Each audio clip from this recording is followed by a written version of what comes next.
Nós estamos fazendo a leitura do Evangelho de Marcos nos cultos pela manhã.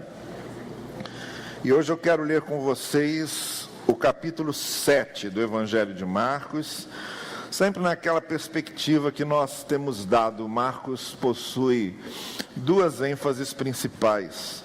Foi o primeiro evangelho a ser escrito e essas duas ênfases principais, elas sintetizam todo o espírito da mensagem de Jesus e mostram para a igreja o que ela precisa ser. Jesus aqui proclamava o evangelho e Jesus servia o reino. E a igreja, como corpo de Cristo aqui, deve fazer a mesma coisa, servir o reino e proclamar o evangelho. É nessas duas dimensões que se resume a grande missão da igreja. E dentro da perspectiva do evangelho, da proclamação do evangelho e da perspectiva do serviço ao reino, a gente está destacando aqui algumas coisas que o evangelho de Marcos nos mostra. Hoje, nesse capítulo 7, nesse texto que vai do verso 1 até o verso 23, o evangelista Marcos coloca aqui uma coisa muito interessante. Deixa eu só fazer aqui um breve preâmbulo para a gente entender bem o que está acontecendo aqui. Eu tenho dito para vocês, já disse algumas vezes, que os evangelhos não são livros biográficos. A gente não tem aqui a biografia de Jesus. Não foi propósito, nem foi objetivo desses evangelistas escreverem uma biografia de Jesus, pelo menos nos moldes que nós conhecemos hoje, essa literatura biográfica que normalmente é publicada, né? A biografia de personalidades, de pessoas que influenciaram a história. Eu estou, por exemplo, agora lendo 2 volumes da biografia de Winston Churchill, que sempre foi uma personalidade que me chamou muito a atenção. Eu já tinha lido as narrativas de Churchill sobre a Segunda Guerra, a experiência dele como primeiro-ministro da Inglaterra na época da Segunda Guerra. Então, quando você lê uma biografia dessa, você vê que é uma pesquisa historiográfica, há preocupação com datas, muita coisa tirada de cartas que ele escrevia, e segue-se assim uma ordem cronológica. Os autores são muito ciosos de serem fiéis às raízes da pessoa e aos acontecimentos da vida da pessoa. Não é o que acontece nos evangelhos. Os evangelhos não querem ser uma biografia cronológica e científica de Jesus. Até porque a gente sabe que eles não tinham naquela época as ferramentas e os elementos científicos que temos hoje. Lucas, porque era médico e tinha um pouco da formação investigativa científica na sua mente, ele ainda faz um trabalho mais elaborado de pesquisa de fontes, de coleta de dados, de entrevistas. Mas mesmo na disposição que ele coloca no Evangelho, a gente nota que não se trata de uma biografia cronológica de Jesus. Os Evangelhos são testemunhos da mensagem de Jesus. Por isso que às vezes acontecem algumas diferenças pequenas. Como, por exemplo, em Mateus há 2 cegos que são curados por Jesus de uma vez, em Marcos é um só. Então depende muito da fonte na qual o evangelista foi beber a sua informação. Mas essas miuçalhas não são da preocupação primeira dos evangelistas. A preocupação primeira dos evangelistas é dar um testemunho de quem foi Jesus para eles. Um testemunho dos ensinos de Jesus para eles. E aí, quando eles vão organizar o seu evangelho, eles organizam de uma maneira que fique claro qual é a ênfase que eles querem dar. Então, se você pega, por exemplo, os 3 primeiros evangelhos, que a gente chama de evangelhos sinóticos, porque eles têm o mesmo prisma na organização dos eventos, a expulsão dos vendilhões do templo vem já no finalzinho, lá no desfecho da narrativa, um pouco antes de Jesus ser preso e morto. No Evangelho de João, a narrativa da expulsão dos vendilhões do templo vem logo no início. Logo no capítulo 2, quando Jesus está começando o seu ministério. Por que os outros evangelistas colocam a expulsão dos mercadores no final e João coloca logo no início? Porque para João, a expulsão dos mercadores do templo tinha um significado essencialmente voltado para a divindade de Jesus e o cumprimento da profecia de Jesus como Filho de Deus. Então, como ele está interessado em colocar logo as cartas na mesa, por isso ele seleciona 7 milagres feitos por Jesus naquela primeira parte, para mostrar cada um daqueles milagres, como Jesus era de fato Filho de Deus, ou enviado por Deus. Então, como ele quer colocar logo as cartas na mesa, ele faz isso. Logo no começo ele já narra a expulsão dos mercadores do templo. Não há essa preocupação cronológica. Quando Marcos coloca aqui o capítulo, esse trecho que nós chamamos de capítulo 7, quando Marcos narra aqui o que aconteceu, vocês vejam que vem um pouco depois de algumas controvérsias que Jesus teve com os mestres da lei e com os fariseus, controvérsias que já foram narradas no capítulo 2 e no capítulo 3 muito especialmente, que se estenderam em alguns outros episódios, mas aqui parece que a controvérsia chegou no clímax. Parece que agora Marcos vai mostrar de fato uma coisa que ele quer deixar bem clara. O que Jesus vinha fazer não era um desdobramento do judaísmo. O que Jesus vinha fazer era uma coisa nova. É isso que Marcos quer deixar claro. Jesus não tinha nenhum compromisso em desenvolver uma corrente judaica religiosa, como eram as demais, os fariseus, saduceus e etc. Não era isso que ele estava fazendo. Jesus estava rompendo, estava causando uma cisão com a visão de dependência da religião judaica para ter acesso a Deus, e estava trazendo para ele essa função, que foi uma coisa que logo começou a ficar muito clara na mente dos mestres da lei e dos fariseus, por isso que eles começaram a se inquietar logo de começo.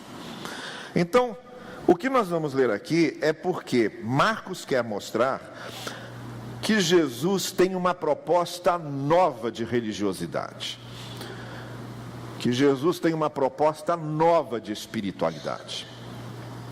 Espiritualidade para Jesus não era a espiritualidade dos líderes religiosos do judaísmo. Isso é uma coisa que fica muito clara. E para vocês imaginarem o choque que isso teve, era só imaginar Jesus Cristo chegando aqui e dizendo para mim e para vocês: olha, a espiritualidade para mim não tem a ver com o que vocês acham que é espiritualidade. Vocês não tenham dúvida que nós também ficaríamos extremamente revoltados e que nós também começaríamos a desprezar esse tipo de pregação, porque não há nada mais que irrite um grupo religioso do que pessoas questionarem o que eles há séculos têm defendido. E foi exatamente o que aconteceu com os fariseus e mestres da lei. Marcos quis mostrar que para Jesus, espiritualidade não tinha a ver com o que os mestres da lei estavam ensinando. Daí o conflito. Nitroglicerina pura, para acabar como acabou. Então nós vamos ver o que era espiritualidade para Jesus, o que é espiritualidade no Evangelho, o que é espiritualidade no serviço ao reino.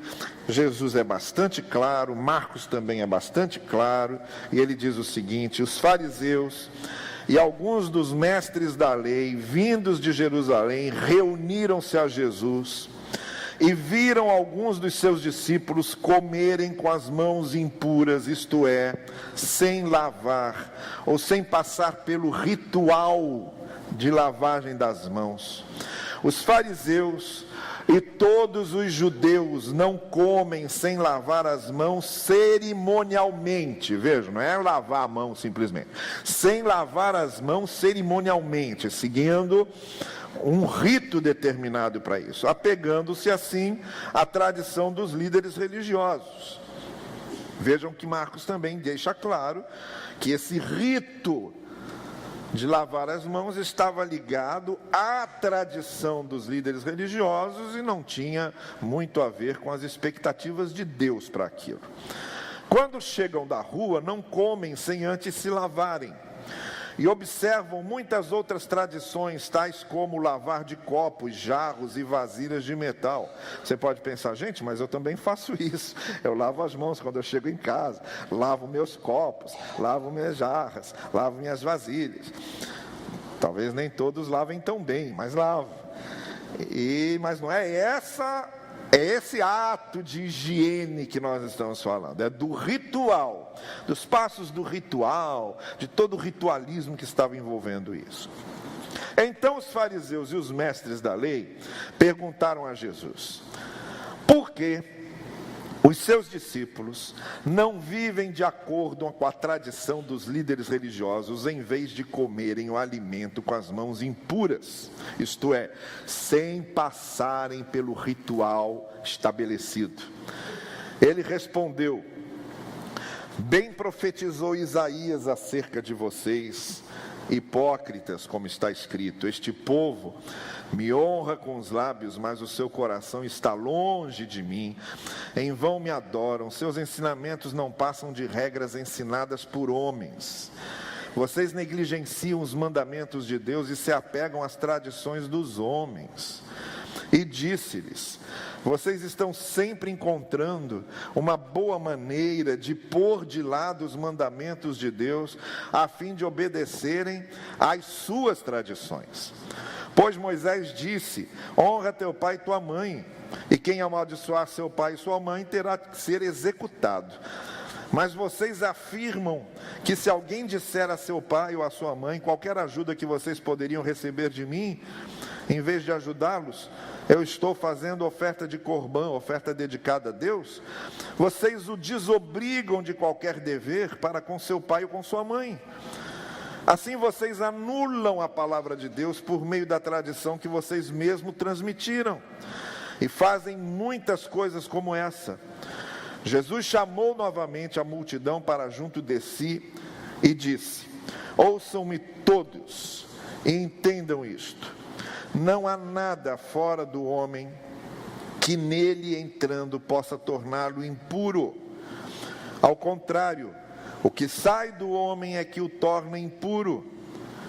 Jesus aqui estava se referindo aos alimentos cerimoniais, como a gente vai ver lá na frente. Se alguém tem ouvidos para ouvir, ouça. Depois de deixar a multidão e entrar em casa, os discípulos lhe pediram explicação da parábola. Será que vocês também não conseguem entender? Perguntou-lhe Jesus. Não percebem que nada que entra no homem pode torná-lo impuro, porque não entra em seu coração, mas em seu estômago, sendo depois eliminado? Ao dizer isso, Jesus declarou puros todos os alimentos. Eu gosto desse versículo, tá bem? Gosto dele. Ao dizer isso, Jesus declarou puros todos os alimentos. E continuou. Olha, isso aqui é sério. Sabe o que é o Antigo Testamento inteiro fazer diferença entre alimento puro e alimento impuro, alimento puro e alimento impuro? Depois vem Jesus e diz: todos servem. E continuou: o que sai do homem é que o torna impuro, pois do interior do coração dos homens vêm os maus pensamentos, as imoralidades sexuais, os roubos, os homicídios, os adultérios, as cobiças, as maldades, o engano, a devassidão, a inveja, a calúnia, a arrogância, a insensatez. Todos esses males não vêm dos alimentos e nem vêm do que se come. Esses males vêm de dentro, do coração do homem, e tornam o homem impuro. Bem, há aqui os princípios que a gente precisa destacar, e como eu disse para vocês, esse texto está aqui para mostrar que espiritualidade para Jesus era diferente da espiritualidade dos fariseus e dos mestres da lei. A primeira coisa que eu quero chamar a sua atenção é como começa o texto. O texto começa dizendo que os fariseus e os mestres da lei se reuniram com Jesus. Essa é uma expressão muito clara também no grego original. Eles só foram a Jesus para ter um encontro com ele, com um objetivo específico. Mais tarde, você viu no texto, Jesus deixa de falar com eles e chama a multidão. E se dirige à multidão, como quem diz assim, olha, cansei dessa turma, deixa eu falar com o povo diretamente. E mais tarde, ele ainda chama os discípulos, ou os 12, e se reúne em particular com os 12, e enquanto a multidão não fez nenhuma pergunta, porque a multidão entendeu, os 12 não entenderam. E perguntaram para Jesus, o que é isso que você disse que nós não estamos entendendo, está confuso? E Jesus respondeu, vocês ainda não entenderam? Não é a multidão que dá trabalho para Jesus, entende? Quem dá trabalho para Jesus são os discípulos. Discípulo é que dá trabalho. Discípulo é que não entende às vezes. Discípulo é que é extremamente agarrado às suas próprias opiniões, à sua própria visão. E aí Jesus tem que ficar repetindo, vocês ainda não entenderam? Não entenderam. Não entenderam porque não se dignaram a olhar. Quem não se digna a olhar não entende. Não se dignaram a refletir sobre aquilo. Quem não se digna a refletir sobre aquilo não entende. Não se dignaram a aprender. Quem não aprende não entende. Então por isso não aprenderam. E discípulo tem muito disso. Discípulo quer ver com seus próprios olhos. Discípulo quer entender com sua própria opinião. Discípulo quer interpretar com sua própria mente. Discípulo quer se apegar àquilo que é da sua própria experiência apenas. E Jesus diz, não é isso que vai fazer vocês entenderem. Se vocês não pararem para pensar, para refletir, para aprender, vocês não vão entender.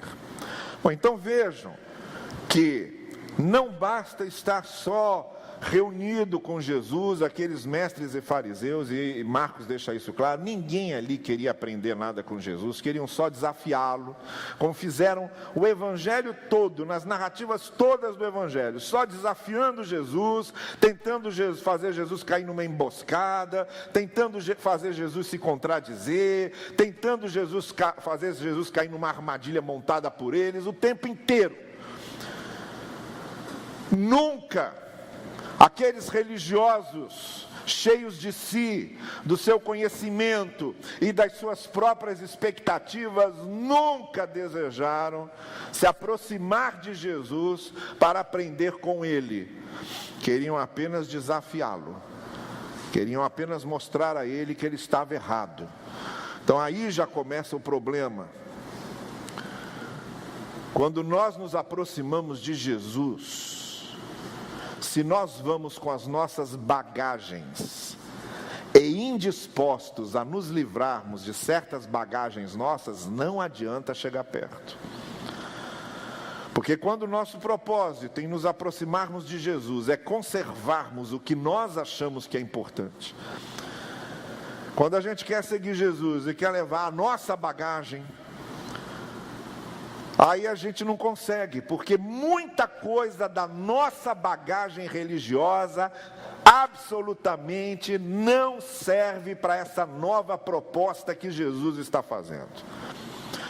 Essa nova proposta que Jesus está fazendo de espiritualidade, ela nos dá um ultimato: ou vocês se livram da bagagem religiosa que vocês têm prezado tanto durante esse tempo, para se adequarem à minha visão de espiritualidade de Jesus, ou não adianta me seguirem, o máximo que vai acontecer com vocês foi o que aconteceu com os mestres da lei e com os fariseus. Vão me cercar, mas não vão querer aprender nada, não vão querer crescer, não vão querer mudar. O que nós vemos nesse texto são dois princípios básicos da espiritualidade de Jesus, que fica muito claro em toda a exposição do texto. A primeira coisa, o primeiro princípio é o seguinte: para Jesus, o julgamento é sempre interior. Na espiritualidade de Jesus, o julgamento divino é em cima do que acontece por dentro e não do que a gente mostra por fora. Esse é o primeiro princípio absoluto da espiritualidade de Jesus. E aí ele está se referindo à maneira como a gente cultua, a maneira como a gente vem à casa de Deus para adorá-lo, a maneira como a gente faz algum serviço para o Senhor, a maneira como nós fazemos alguma coisa relativa ao reino, ao nosso comportamento devocional. A tudo isso Jesus está se referindo quando ele diz, olha, quando Deus olha, ele não olha para aquilo que está aparente, ele olha para o que está acontecendo no seu coração, no seu interior. Então, espiritualidade para Jesus é, em primeiro lugar, algo que acontece por dentro.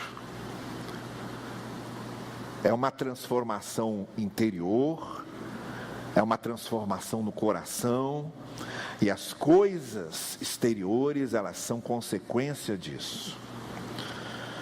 Toda a nossa caminhada com Deus, ela é julgada por Deus, pelo que Deus vê dentro de nós.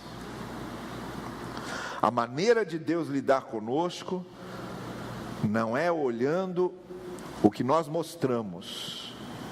A maneira de Deus lidar conosco é olhando o que tem dentro. É por isso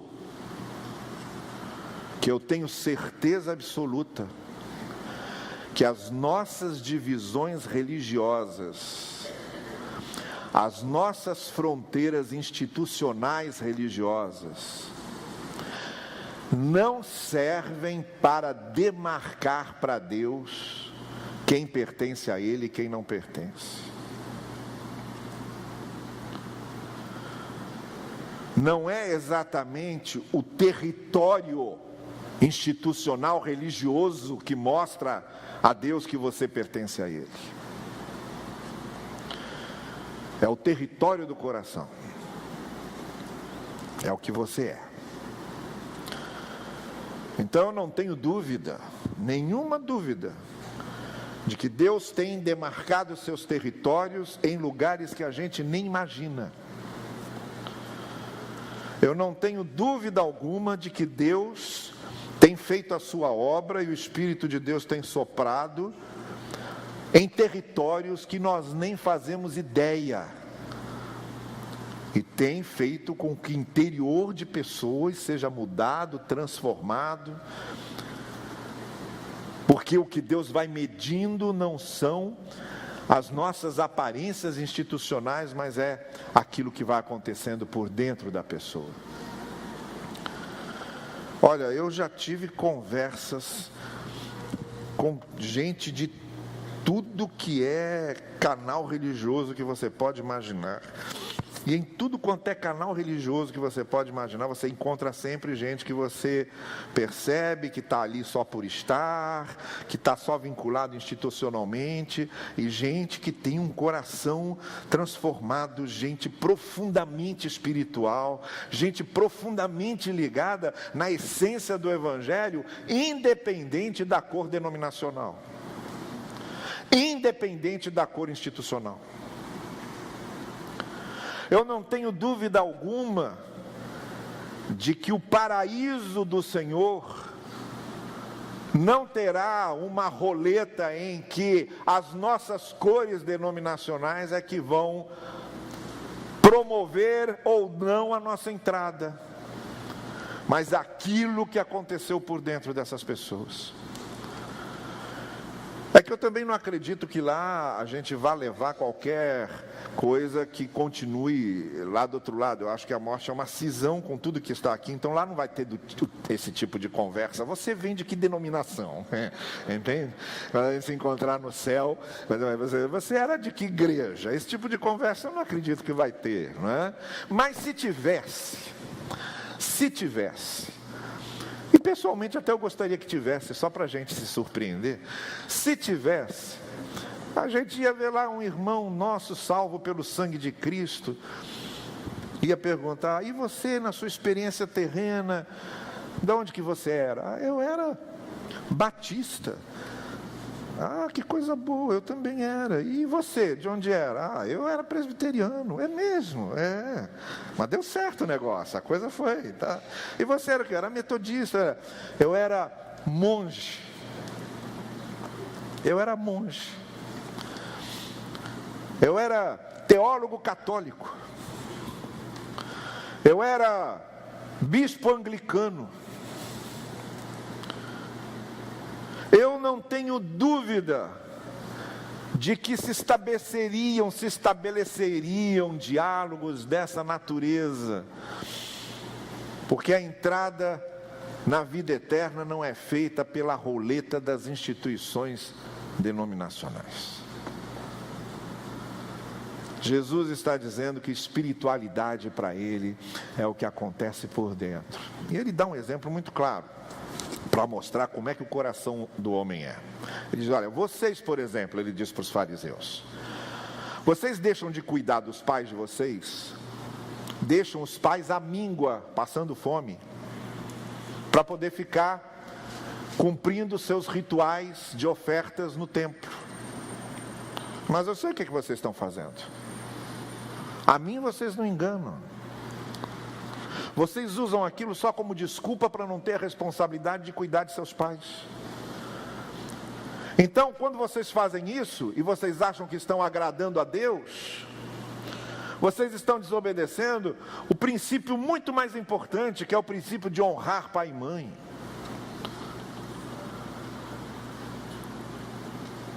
E Jesus dá outro exemplo, que é o exemplo dos alimentos rituais. E aí a gente entra no segundo princípio que Jesus Cristo está notificando nesse texto. Então, o primeiro é o seguinte: na espiritualidade de Jesus, Deus olha para dentro.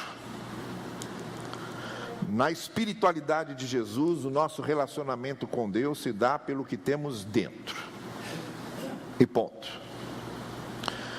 A segunda coisa que esse texto mostra é que temos que ter muito cuidado com o que deixamos assentar no nosso coração. Porque o que se assenta no nosso coração vai definir a nossa visão de mundo, a nossa visão dos outros, as nossas reações, as nossas posturas, o nosso comportamento, as nossas atitudes, os nossos posicionamentos. Tudo vai vir das coisas e dos sentimentos que cultivamos nos nossos corações. E aí é que Jesus então cita esse segundo exemplo da tradição ou do tradicionalismo dos fariseus, que eram os rituais de lavagem de mãos e os rituais de comidas puras e impuras. Comidas que se podiam comer e comidas que não se podiam comer. Esse negócio começa a ser quebrado com a própria experiência do apóstolo Pedro, quando Pedro é levado à casa de Cornélio para falar do evangelho a ele. E Cornélio era um romano, um oficial romano, e Pedro tem aquela visão do lençol com os animais impuros, os animais que não podiam ser comidos. E ele vendo no sonho Deus dizer para ele: come. E Pedro dizendo: mas esses animais são impuros. E Deus dizendo: quem diz o que é impuro ou o que é puro sou eu, come. E ali Pedro desperta daquele sonho e intui o que é que Deus está dizendo para ele. Eu não tenho o direito, se eu não tenho o direito de no lugar de Deus dizer que animal é puro ou impuro, eu não tenho direito no lugar de Deus de dizer quem é a pessoa digna ou indigna de receber o evangelho. Então ele vai à casa de Cornélio pregar.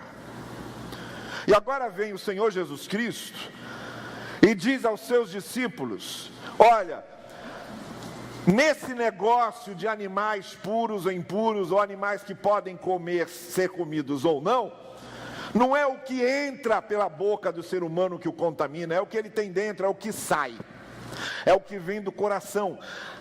Alimentos não podem contaminar homens.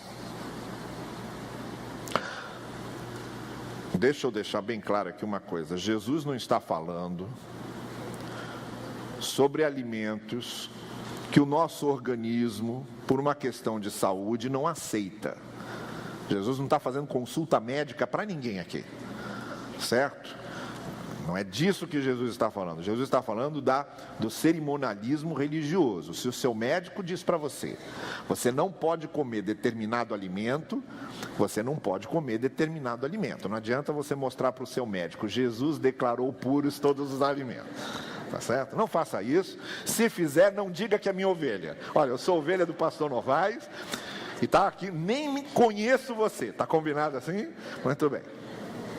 Jesus não está se referindo a isso. Jesus está se referindo ao cerimonialismo judaico, animais puros e impuros dentro do cerimonialismo judaico, aquela coisa toda. E Jesus então está dizendo, gente, vocês ficam tão preocupados com o tipo de alimento que vocês podem comer, se é puro ou se é impuro, e não se preocupam com as coisas que vocês vão guardando no coração.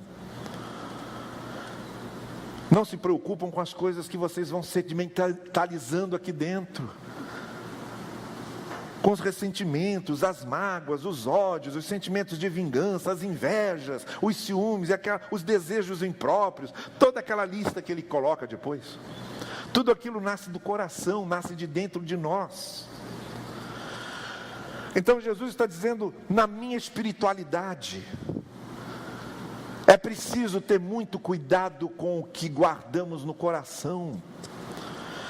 Porque é o que está no coração que vai definir o que fazemos e como reagimos. Então, se eu cuido do coração, para que meu coração não seja receptáculo de ressentimentos, por exemplo, eu vou ser muito mais amável com as pessoas. Se eu cuido do meu coração, para que o meu coração não seja receptáculo de invejas, eu vou sofrer menos. Se eu cuido no coração, para que meu coração não seja uma fonte de ciúme doentio, eu vou sofrer menos. Se o meu coração não se torna obstáculo de concorrência, de competição, para ficar mostrando para o outro que eu sou melhor que o outro, eu vou ter mais paz na minha vida. Se o meu coração, em vez de ser um depósito de mágoas, ele se torna aberto para perdoar e para compreender, vai ser melhor para mim. É o que tem no meu coração que define o que eu sou. Então eu preciso começar a prestar atenção naquilo que me dá prazer.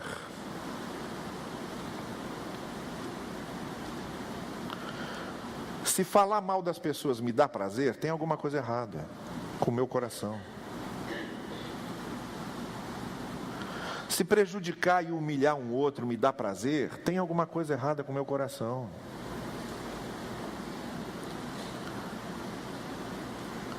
Se ter prazer em querer pagar na mesma moeda e se vingar, tem alguma coisa errada no meu coração. Eu preciso começar a prestar atenção, que é que está me dando prazer. Se o meu prazer está ligado a situações promíscuas, a pornografias diversas, eu preciso reavaliar o que é que tem no meu coração, porque o meu foco de prazer está errado. O que é que eu estou gostando de fazer? Eu tenho que prestar atenção no que eu estou gostando de fazer, porque se eu estou gostando de fazer, é porque aquilo está saindo do meu coração. É porque eu sou aquilo. É porque eu sou aquilo. Se eu me posiciono de determinadas maneiras diante das pessoas, e gosto de me posicionar, se eu gosto de humilhar o outro, se o meu pavio é um paviozinho curto e eu gosto de explodir, gosto de mostrar que eu tenho razão, gosto de dominar os outros, gosto de controlar a vida dos outros de maneira que a vida dos outros seja só o que eu quero que ela seja, sinto prazer em expor meu poder, sinto prazer em fraudar, Sinto prazer em acumular, ainda que seja em detrimento de outras pessoas. Sinto prazer em enganar. Sinto prazer em saber que o outro não sabe o mal que eu estou lhe fazendo. Se eu sinto prazer em mentir, em criar farsas, eu sou isso. Não adianta eu me enganar. Eu sou isso. Isto é, esse é o meu coração. Esse é o meu coração. Na espiritualidade de Jesus, Jesus diz: comecem a prestar atenção naquilo que lhes dá prazer. Porque são as coisas impróprias que lhe dão prazer, é porque o seu coração está cheio de coisas impróprias.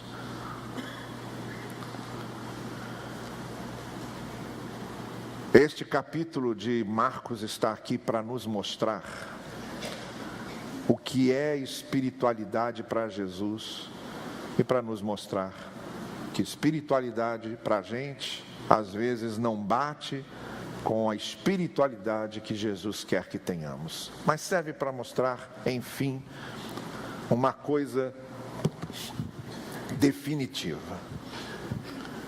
Quem nos dá um verdadeiro novo coração, e quem faz com que do nosso coração saiam só coisas boas, é o que Jesus faz em nós e não o que as nossas tradições religiosas fazem. Por isso Jesus usa a palavra hipócritas, porque eu mantenho uma tradição religiosa hipocritamente. Eu não consigo ser 100% cumpridor daquela tradição religiosa. Sempre eu serei um hipócrita, porque eu sempre, em algum momento, vou desrespeitar aquela tradição. Ninguém consegue. Ninguém consegue cumprir ritos totalmente só por causa dos ritos. Só tem uma maneira de nós conseguirmos ser o que Deus quer que sejamos. É a mudança do coração, é quando o coração é diferente, é quando no coração não habitam essas coisas. O apelo de Jesus em Marcos 7 é o seguinte: querem ser meus discípulos, estejam dispostos a se livrarem das bagagens religiosas tradicionalistas que apenas servem para oprimi-los, mas não mudam a vida de vocês. Em segundo lugar, cuidem do que está se assentando no coração de vocês, porque o que importa não é o que vocês comam ou deixem de comer. O que importa é o que está no coração e vai sair pela boca. O que está no coração sempre vai sair pela boca. Sempre vai. Em algum momento vai. Em algum momento vai. Em algum momento a gente mostra o que tem no coração. Quando a gente está sozinho, ou quando explode a raiva, ou quando ninguém está vigiando, em algum momento vai se mostrar o que há no nosso coração. Então é necessário que o coração esteja cheio do Evangelho e dos ensinos de Jesus. Isso religião nenhuma faz. Só quem faz isso é o Senhor Jesus, quando Ele é Senhor da nossa vida. Que Ele assim nos ajude e abençoe. Amém.